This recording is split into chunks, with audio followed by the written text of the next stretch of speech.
So இத்தனை வருஷமாக கொக்கோ கோலாக்காரன் வந்து நம்மளை இதுதான் சாண்டா கிளாஸ்ன்னு சொல்லிட்டு நம்ம உலகத்தையே நம்ப வச்சுருக்கான்.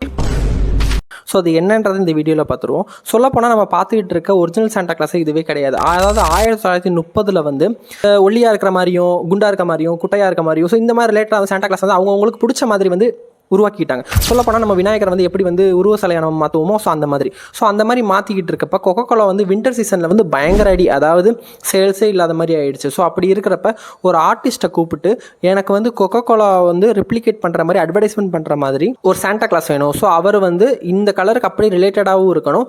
அதாவது குண்டாக இருக்கவங்க சப்பியாக இருக்கவங்க தான் அந்த காலத்தில் ஹெல்த்தியாக இருக்கிறாங்கன்னு சொல்லிட்டு ஒரு பேச்சு இருக்குது. ஸோ அதனால சாண்டா கிளாஸை வந்து கொஞ்சம் குண்டாகவே வைங்க. அதே மாதிரி கொக்கோ கோலா ஆடில் இருக்கிறப்ப கொக்கோ கோலா குடிச்ச நம்ம ஹெல்த்தியாக இருப்போன்றதும் ரெப்ளிகேட் ஆகும்.